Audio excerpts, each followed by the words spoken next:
Imagine the work you have to do to convince a market that it needs something called brain rebalancing, which we're going to learn a bit about today. And you've succeeded in doing it. Now, what do? You move yourself two time zones away to start over. Talk about starting over. That's what we're going to talk about today. That's what my guest is going to help us understand today. Ways to start over when you really need to do it. I'm Carl White, principal at Market Advisory Group, which is a healthcare marketing agency, and I'm also the host of Practice Care. The mission for both is the same, and that's to help private practice owners in healthcare stay private. Not only is that what they want, but care is better when it's just you and your provider at the table trying to figure out what's best for you, and nobody else is secretly sitting there whispering in the provider's ear what their agenda is. No hospitals, no health system, no faraway owners in distant lands. It's just you and your provider figuring out what's best for you. And today, my guest is David Branksy. He's the owner of Brain Balance Studio in Franklin, Tennessee. David is an acknowledged contributor towards a well-needed movement in shifting consciousness and improving the overall quality of life. Collaborating the use of his brain reboot process and his unique and direct touch, he's able to help people instantly shift from a life-depleting state to a more naturally centered and positive one. A facilitator of this unique hands-on helping system since 2007, David Bransky established himself as a key role in helping reduce stress and improve people's lives. Those who've had the privilege of participating in David's brain reboot process experience balance, more strength, mental clarity, look younger, and possess greater inner peace. He's helped thousands in this way and plans to continue doing so in his new digs in Franklin, which is just outside of Nashville, Tennessee. David, thank you for coming on Practice Care. Carl, thank you for having me on. Well, you've got a number of, in my sort of frame of mind, a number of sort of business strategy kind of marketing challenges that we've talked about before, and we're going to get into a bit here. But before we do that, just tell us a bit about your practice, help people understand what you mean by brain balance and rebalancing brain. The relationship we have with day-to-day stress. And as everybody, I'm sure, experiences stress in many different capacities: mental, physical, chemical, emotional, electromagnetic, gravity. You got to lay down to take a rest once in a while. Right. The relationship with that is that when we perceive danger, stress, protection, the innate wisdom within goes through a stage of survivalistic modes, and it starts in the brain. So one hemisphere slows down, the other side speeds up, and this happens very quickly. Close call in the car type of, whoa, that was close type of deal. Okay. Then the body expresses imbalance by diverting energy in different areas, and it's expressed imbalance wise. So one side of the body will be weak, the other side will be tight and contracted. So there's a physical structural appearance of imbalance. Many people focus on the physical part. The main thing is about getting the brain to come out of this stuck, imbalanced, survivalistic, prepared for battle mode. So it's like an app on your phone that is important to have when it's needed, like a VPN. It just slows every other app down a little bit, not substantially, but a little bit. Okay. And that little bit every single day, it's taking time, energy, battery life, whatever it is, and it's not required for it to run. So what we're able to do is, in a very quick amount of time, it's a hands-on process. It's not with electrodes or anything. We're able to help people essentially reboot or come out of this inappropriate response to stress and turns the lights back on. It's remarkable. Yeah. Explaining it doesn't do it justice. Sure. And it's just a minute or two, right? It's so fast. Yeah, it's less than a minute to perform the task. Wow. Now, the benefits, of course, afterwards is just, there's an integration period afterwards that's just phenomenal. I bet. Sure. Go ahead. Yeah, no. And you did this in LA for how long were you in LA doing this? I was born and raised in LA. I'm 40 now. And I got into this incredible process right around 25. So, I mean, I've been doing this, let's just say, since 2007. Okay. And, so basically been doing it now for almost 15 years. And how did you find it? How'd you come upon it? Yeah, I rode motorcycles as a hobby on Sundays with a group of guys, and just like, some people would tag along and they're new and what do you do for a living, that type of deal. And this guy was just explaining this process about stress and imbalance. I thought it was like another modality, just described differently. So I kind of boxed it in like many other things I thought it was just out there. And at any rate, I experienced it and I was enamored. I was wonderstruck by how profound I felt instantly. Nothing like that came close. So I came back to see this guy regularly, who's no longer around, unfortunately. But anyway, I learned the process out there in Dallas, Texas, and it's a very small knit group of people. It's an incredible art, it's an incredible practice that just is, unfortunately, it's not thriving as much as it probably should. Mm. And so I've just been hook, line, and sinker since then. It's sink or swim, and I've been swimming. Right. And Dallas, that's where like the training program is. Correct. Got it. Yes. Okay. So you went to Dallas, got trained, and then you practiced it in LA for sounds like more than a decade. Yeah, more than a decade. I started in 2008. That's a horrible time. Anybody out there, A lot I of don't out of balance, recommend though, it. I bet, right? Oh, man, let's Financial say, crisis. you want to talk about a challenge. Yeah, I I definitely recommend not doing that. But at any rate, mid 20s, Mhm. and again, the sink or swim, and just been doing it since then. It's just been profound. It Right. stood the test of time. Yeah. And I want to It get into that works. a little bit, but I got to ask the question. I can't be the only one thinking it. So you take on the one hand, eh, nobody can disagree with the concept of balance, the need for it, the need to get it, the need to keep it. On the other hand, um, as you sort of alluded to, it's not so easy to explain to people, at least to create or to surface the need for it. But you did that. You figured out how to do that in Los Angeles, and then you say, you know what, I'm going to move and just start with a whole new crop of people in a place that's not much like it. Why did you move? I did over time a cost benefit analysis. Okay. And I have had the opportunity, the definition of insanity is to do the same thing and expect a different result. Yeah. And so, like many other people, I was probably holding my breath with hope that things would improve and change. And, utopia would be around the corner and life would be beautiful and the weather is great and all that. And I got tired of holding my breath. And Mm, it was really coming down to COVID was a wonderful opportunity, especially the lockdowns and the way it was performed. As a business owner, as a living in a high regulatory state and city, I felt the inspiration to vote with my feet. okay. And you So picked, I was aiming for civility. I was done. I spent my whole time there. I was ready for something a little bit different, fair enough. growing a family and ready for a little bit more of a slower Right. civil tempo. Right. And how are you finding the Nashville area? I mean, you picked that as opposed to anywhere else you could. I mean, some places you could rule out because they look and feel similar to what you just described, but there's a lot of places that don't. So what was it about Tennessee that said, I'm going to plant here? Uh, the color red.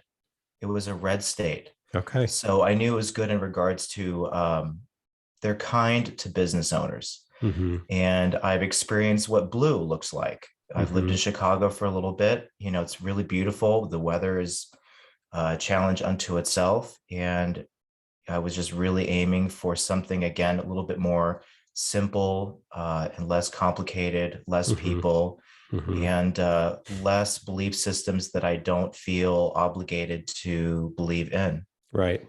And I just want to be left alone, much like I want to leave other people alone. Mm-hmm. And so I found this as an experiment. If it doesn't work, we go somewhere else, but I got to try it before I knock it. There you go. And Yeah. that's where we're at. There's only one way to find out, right? Try it for a while and see how it feels. So And let, again, I mean, Franklin is 14 miles south of Nashville. It's not exactly Nashville. It's a right. different county, different mayor, different rules, different regulation, different topography. So it's a different state of being all on its own. Got it. Okay. Understood. Um, okay. So let's go back to LA. And so you decide you're going to go down, the brain balance sort of career path. And you must have discovered pretty quickly, and we talked about this, before, eventually, my words, you've got to hone your message, right? Because again, who could disagree with the need for balance, but at the same time, who can spot that they need it or that they're out of balance and they need it? And so you are, you had said when you first heard of this, I kind of put it into a box, and that's just the reflex of what a lot of people do. And you defy that definition. So how did you get from, people looking at you going, what are you talking about, to, oh yeah, I need that? How'd you, because there's a lot of people out there who even those who are in, more inside of box, easy to define specialties still face this, let alone those who are, trying to define their box like you are. So how'd you do it? Okay, so explaining the process, seeing the process, experiencing the process do not match up. So explaining it like over a dinner party or whatever it is, Mm-hmm. goldfish, right? Attention span. So you're competing with that. You So mean no you're attention kind span? of sometimes it's the timing, where someone's ready to hear something new, where they've tried other things. Some people like the spiritual component or topic of conversation. Some people don't care about that, and so that they're more, I have a problem. Do you have a solution? Mm-hmm. So it's, ego wise, it's wonderful to talk about all this stuff that I know and how it works and why, but that never honestly gets nourished, Mm-hmm. so like people who are very heady or very intelligent, oftentimes they're not action seeking people. So it's just really good for like mental masturbation, but you never get anywhere. Right. So the people I'm looking for actually are ones that just make a decision because they feel like, oh, I got to try it. It sounds interesting. Mm-hmm. I have to admit that the process itself, for those who experience it, it's so profound that it's such a wow factor. There's such a drastic change from before and after that oftentimes those are the ones that actually will go out and tell their girlfriends or their partners or other people around, oh, you've got to go see this guy. It's just amazing on how you feel. So Mm-hmm. the process itself, it helped me quite a bit. Okay. I cannot imagine being like another, oh God, what do you like, an acupuncturist or chiropractor, or just, because everybody already knows what a chiropractor is, or massage therapist, Yeah. so I mean, you're really boxed in. But for this thing, it's just, it's you get a reputation quickly. And in this line of work, it's high volume. So it's not like one person per hour, like a therapy session. I mean, Mm-hmm. it's seeing a lot of people on a regular basis. Right. So was it, I don't want to understate it, but was it, a lot of word of mouth and it sort of grows over time? Or is it, when people ask you, so David, what is this thing, brain balancing? Did you get to, the first year you're like all muddled and it took you 6 paragraphs, but then, over time you got down to, well, it's this, or this is the explanation of it. Have you been able to hone that down?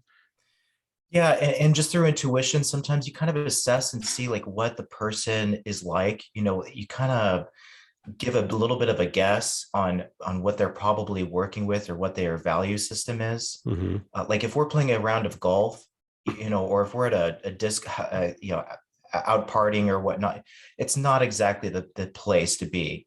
But if it's over a dinner party and that, we're someone's already kind of in the know, they've done Reiki, or then you can kind of Mm, relate a little bit to that, like okay. you see this issue here, well, it's actually pertaining to that, Mm-hmm. and you give them something, to work on and get them to ask more questions. And if they get more questions going, the door is opened, then you're in, then you've got something to work with. Got it. Okay. Okay. So it's there's a message or a statement there, but it's more the technique, for lack of a better word, of you're kind of sizing them up when they start talking to you. 100%. You give them a little bit. If they bite on it, they chew, Mm-hmm. and they're kind of curious, then go for more. Right. Yeah, sometimes actually, as weird and awkward as it is, it's, if they ask a question, you just answer the question as fast as, like, as simple as possible. Mm-hmm. um, like, what do you do for a living? I help people with balance, and you just stay quiet. You Yeah. don't even give them any more. You Well, what just do you mean literally by like, that? Ah, now let's talk. man, that Yeah. awkward silence, they're sitting in it. Yeah. Yeah. So they're like, okay, what kind of balance? Oh, it's, brain balance. Pause, crickets. Like, well, how do you do that? Ah, Yeah. hands on, pause, crickets. Hmm. So it's just kind of different ways of doing it. But the essence, if I could say that the energy that I have an essence of like, I have something that I can help you with without Hmm. saying it. So there is like a little bit of an energy, like I can and am able to do something that can help you if you would like it, if you decide to, if that's for you, but Yeah. you decide, not me. Yeah. Yeah. It's interesting. There's a similarity between you and me, and on the marketing side, at least I've come to the realization that people who want to do marketing, practice owners, they have to already believe in it. So I'm not saying that for you, they have to believe in what you do already, but there has to be a predisposition to be somewhat of an open mind, because, those who doubt marketing, I used to try to convince them, and I, flamed out every time. So I just said, I'm not going to be the one to convince them. Because what are the odds of that? So they're closed minded. But for you, you're trying to chip away at opening up their mind, and you're seeing if it's opening in the moment of that conversation. Yeah, and it's almost kind of like you want to give them a teaser, not so much of a manipulation, but just that you don't feed them so much because you're excited to talk about it. Yeah. You're looking to for anybody that's just open to listening. I did that. It's a common thing to do. It doesn't work, Hmm. because it's just a little bit too much diarrhea of the mouth. You're overstimulating them. They Yeah. check out. When they roll their eyes and they're drooling, that's an opportunity for you to witness that you should stop where you're Yes. at. Yes. I mean, it sounds like you're not hunting for their need. It's got to start with the need. You solve a problem. And so it sounds like you came around to saying, well, I try to explain brain balance and everybody gets turned off. And so in there is what brain balance, what need it solves, but they're getting turned off anyway. So I'm going to try a different way. I'm going to ask them a series of questions, and see if they are interested enough to together, let's go find their need. And if they've got the need, well, one option is what I do. Want to come try it? The thing I have to confess that I was so excited and so jazzed about doing it to everybody that I can get my hands on. It was great, but at the same time, it was kind of burning me out, or it was more energy out than coming back. And it was a little bit of kind of like an excited yet desperate kind of energy, if that makes sense. Oh yeah. And Was the that more when thing, you were starting out? yeah, oh Yeah. yeah, and especially 2008. I mean, I won't lie, like I've slept on many friends' couches. I mean, Hmm. it's starting from absolute zero. Right. And finding a way to do it without any money or Yeah. any of that. But the way I want to do it here, it's just as genuine as possible, is meeting people and seeing them and wearing them down with time, Hmm. not rushing or getting an attachment to an outcome, but just actually letting people know that I'm here and I'm not going anywhere. Hmm. So, you do it when you're ready, but I will be here. And Right. I like that so much more, Yeah. so Yeah. much more. It's much more natural. It's much more authentic. I'm the same way. Like, you say you need to get X done, grow your practice, whatever it is. Well, that means you're asking for marketing. It could be me or yourself or somebody else or nobody right now. Cool. But if you ever think I'm an option, I'm ready to talk. But if you say you have this need, then you either solve it or you don't, you know? Absolutely. It's wonderful when the person makes the choice without feeling manipulated or pushed into it. Yeah. Some people actually need to be told what to do. And I know people who run practices that are like that. And that's perfectly fine. In all honesty, it's just not something for me. Yeah. So it's like if I think about someone and I want to contact them, and again, it's a bunch of different people, it's genuinely checking in to saying like, hey, how is it going? It's been a little while, would you like to come in? Or it's letting them choose yes or no, or Yeah. maybe so, Yeah. as opposed to you need to come in, you have to come in, you should come in, why aren't you here? Yeah. It just feels like crud. Yeah. I'm the same way. Yeah. Very much so. So now, you kind of, you hone this approach in Los Angeles. then you moved to Tennessee. And so how's it going? I mean, part and parcel with the message, which is your message is in the form of questions. They're guided questions. It's true. But before that, there's a target market you got to find. And so how's it going? There's no message unless there's a target market to go say the message to. So how's it going so far in Tennessee to try to find that? Is it transposable from LA, or is there some differences out there? It's fair to compare, but it's its own animal. Yeah. But here's the other thing that's also quite interesting. I mean, we're not talking about people here, have missing teeth and all listen to like country music or something. Like there is a judgment from outside here that the South is a certain type or certain way. Man, there are so many people from California and New York and Chicago that are moving here for some level of civility that it's nothing like what it used to be. It's also a very high income area where I live.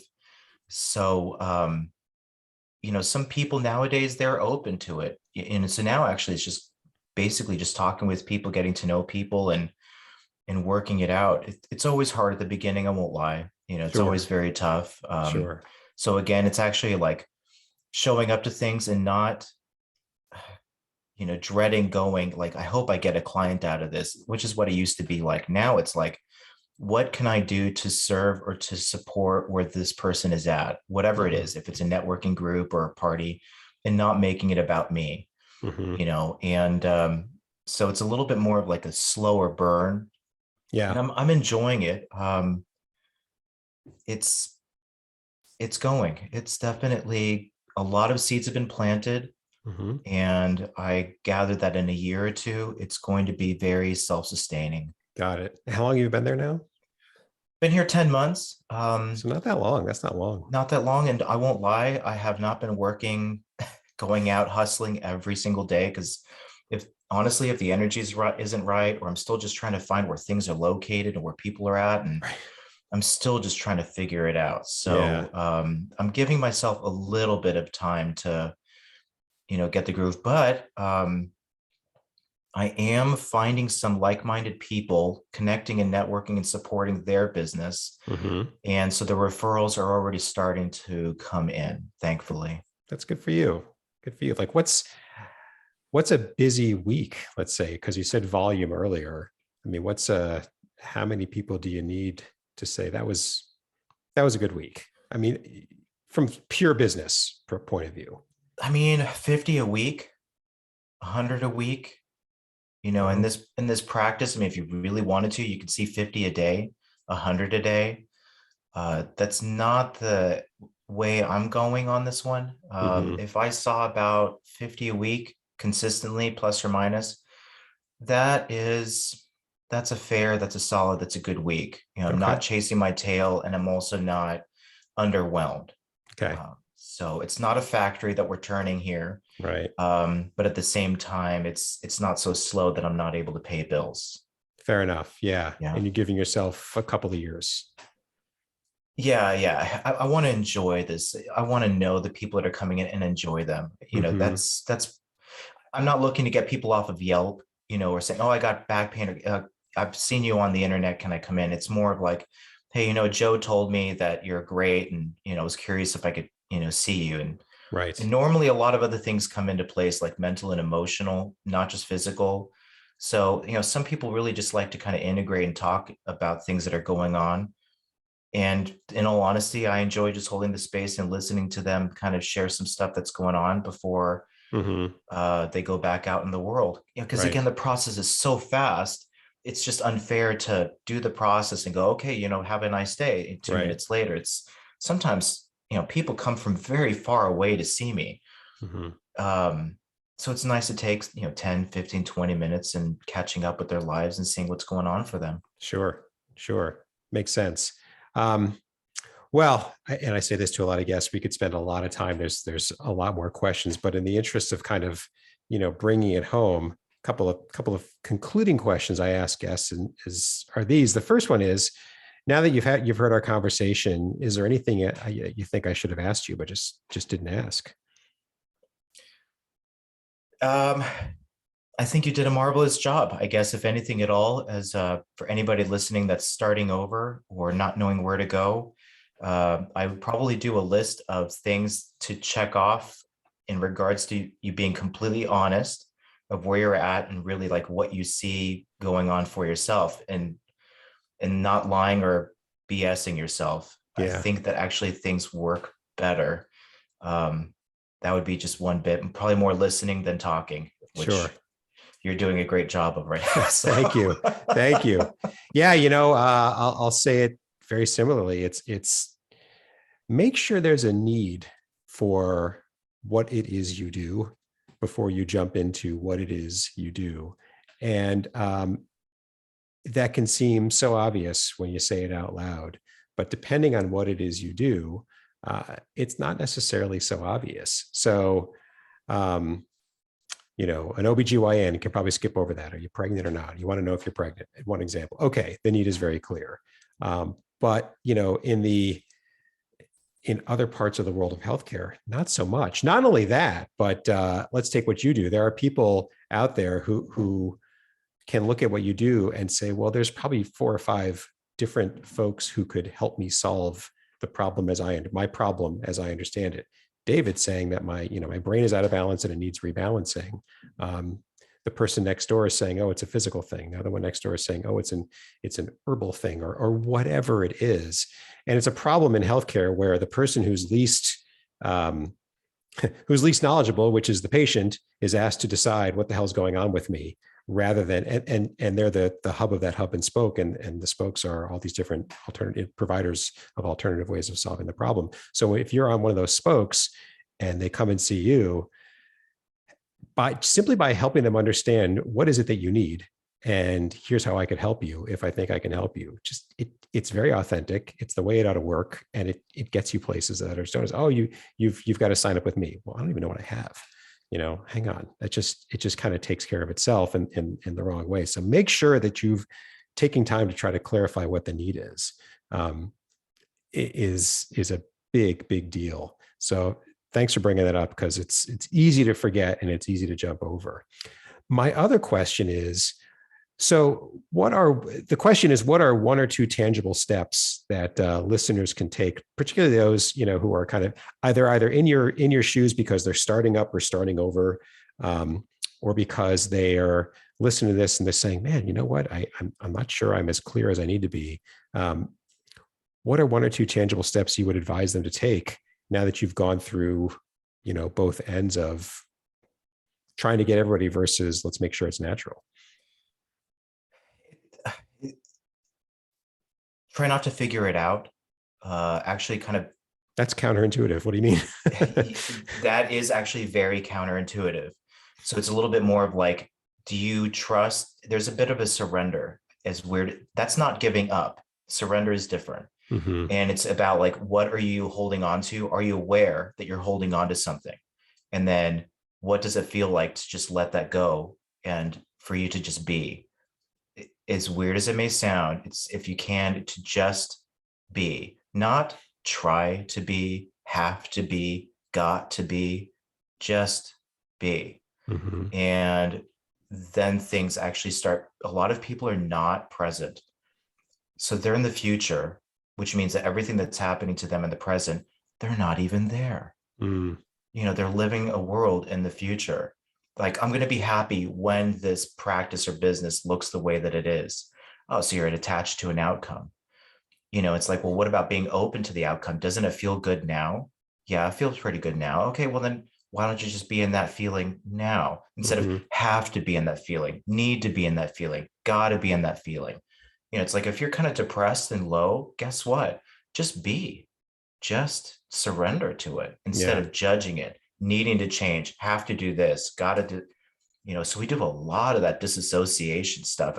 I'm included, so I'm not any more special, but to be honest, that helps a lot. It's Yeah. weird. It just doesn't match up to the mental or the psychological vision that we have, Yeah. or that we think is supposed to be. And you have to let that fantasy go. Yeah. It's it's so true. I mean, every year at the beginning of the year, I'll set a couple of goals for the year. I write them down, and I'll be honest, and I kind of forget about them. I look at them, I go, I don't know why I'm doing this. I don't know what sort of past behavior. I do know what kind of past behavior is still compelling me to do it today, but I kind of forget about it because I can't control the outcome. I can only control what I do every day to point myself towards the outcome. And then, those outcomes are whatever they are, and they'll come if they come. Is that kind of what you mean? Yes. So the thing is, like, what is the feeling when you write that goal?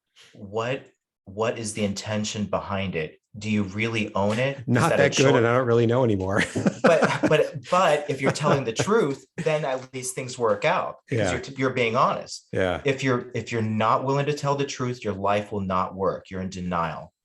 And you know, first you have to be aware if you are in denial, and then there has to be some level of humility. Yeah. That's what I find personally.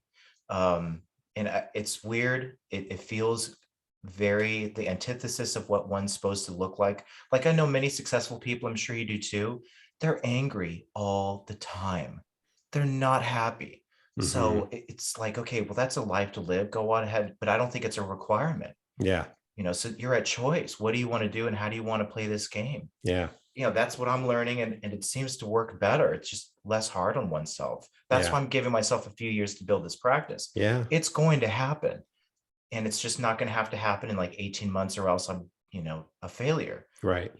I'm not going anywhere. It's going to take a few years, so I'm going to enjoy the process this time Mm-hmm. instead of work my butt off and burn myself out like I did when I started out. Right. Right. Yeah. And the for me, the part behind it is trust what you've got, trust what you do, trust that it's good. If it's not, then you have a different problem. Or if you don't trust it, it's a different problem. But if you do and you do good things, things tend to work out in your favor. So yeah. If you want a game changer, Yeah. ask, like, really, like, for humility and honesty, ask 5 of your closest people that know you, that will give you feedback, and ask them, like, where do you see my weaknesses?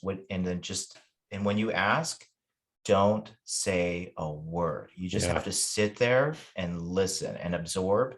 You will be so surprised on how relieving and game changing that is. And to check in with that once in a while, you will be shocked. Hmm. You will be shocked. Hmm. Good advice. Yeah. Hard advice, but necessary and good advice. Yes. Good.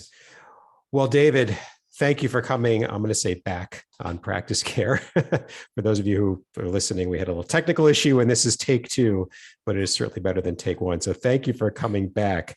I really, really appreciate it. Thanks, for those Carl. of you who want to get in touch with David, we're going to put all of your contact information in the show notes, and just a couple of points before we wrap up. First, if you've had an experience with the business side of your practice like David has and David is, and you think others would benefit from hearing about it, we want you to come on Practice Care so that you can tell the world and help them out. In the show notes, there's a link that you can go to, quick form to fill out. Just tell us what you want to talk about so we can get you scheduled right away. And then finally, if you haven't done so already, please subscribe to Practice Care on Apple Podcasts or wherever you listen to your podcasts. Thanks very much. And until next time.